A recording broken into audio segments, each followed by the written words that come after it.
Okay, welcome back to Farmbiz with Markay.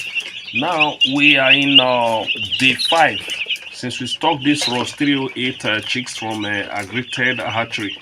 So we've done some little modification to this our brooder, the equipment we are using today.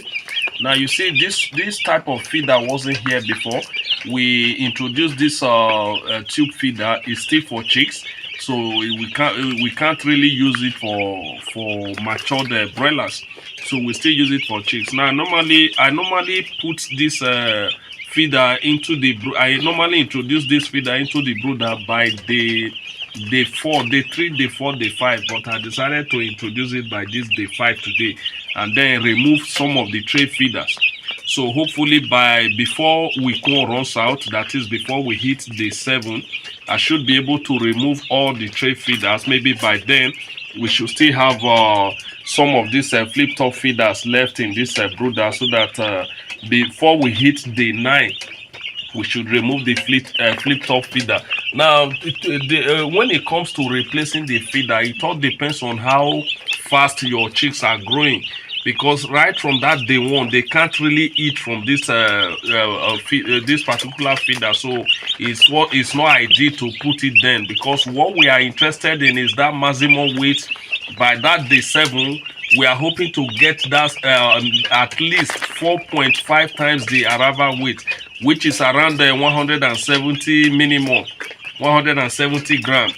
So if we introduce this type of feeder by day 1, they won't be able to pick feed from it. So that weight you may not be able to get it if you introduce it by day 1. So that was why we have to make use of this tray feeder from that day 1, and then by that day 2 we introduced the flip feeder, because by that day 1 I discovered from experience they can't really pick feed easily from this flip top feeder. So I normally introduce it by day 2. So by that day 2 they'll be picking feed somehow from this flip top feeder. So I also discovered because they have been used to this tray feeders, so even when you introduce it, they won't rush to pick feed from it, but after some time they'll gradually learn how to eat from that flip top feeder. So this is what we did today. We introduced this type of feeder. So I'll be sharing updates as we progress in this batch of birds that we are raising. So the birds, looking at them physically, you can see they have started growing feather. That's to tell you they are growing. Now we've not had any mortality today, being day 5 since we stock it. We've not had any mortality.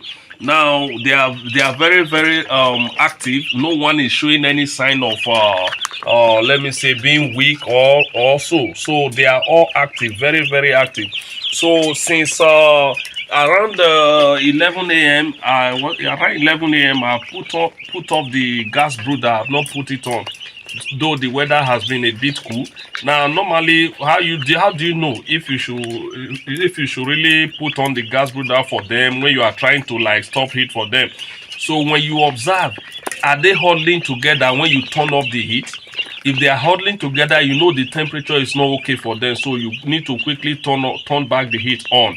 Then if you turn back the heat, you see all of them, most of them are panting, opening their mouth, panting with their wings spread.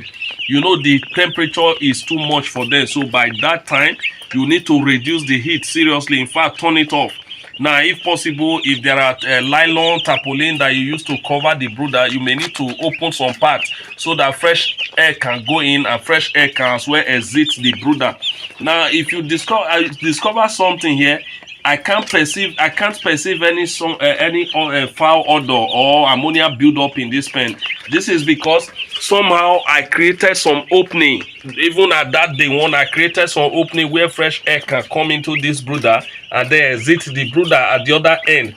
This is very, very important. If you don't do that, if you just assume you want everywhere to be airtight so that the heat will not escape, that won't be good. You won't be doing your chicks good. So you ensure those 2 openings are there for cross ventilation. It's not just about providing heat for your chicks. That's quite good, but it's not all about providing heat for them. So you need to make provision for that so that you don't perceive this ammonia buildup. Now I keep adding to their feed. As I remove some poo from this tray feeder, I keep adding to the feed. Now one of the advantages of this tube feeder is this: they can't really get into that tube feeder to really mess it up. Unlike the tray feeder where they can pull on the tray feeder, all of that. Then every now and then I keep coming to remove the poo from the tray feeder and then add to it. But that notwithstanding, they eat seriously from the tray feeder. That's what I want. So I don't really see that removing poo from the tray feeder as a big deal, as far as they are going to give me the weight I'm looking for. But they also eat very well from this tube feeder. So it's very, very okay. So I still use that tube feeder to feed in bit. So I don't look at the size of the tube feeder. Oh, I can put up to like 1 kg or 1.5 kg as the case may be. Fill up this tube feeder so that I won't have to bother myself again. No, that would be wrong. So I don't do it that way. In fact, I just put a little around this circular this thing. Just put a little there. When I discover that okay, it's getting finished, I add to it. So that's how I feed them. So I don't just dump the feed inside this tube and then allow them to be eating from there. No, this is where we are today, day 5, gradually going to day 6. So I'll be keeping you updated on every step we take, on everything we do in this batch of birds that we are raising. Remember, we'll also be comparing the output that we are having on this from this batch with the one that we've been having with Cobb 500, so that we will be able to judge in case we want to really stock our best. We should be able to stock quality chicks and then get the result we are looking for. Thank you so very much. If you find this video helpful, in a way to say thank you, kindly do well to hit the subscribe button, turn on the notification icon, like, comment and share, as this will help us to grow our channel and reach a larger audience.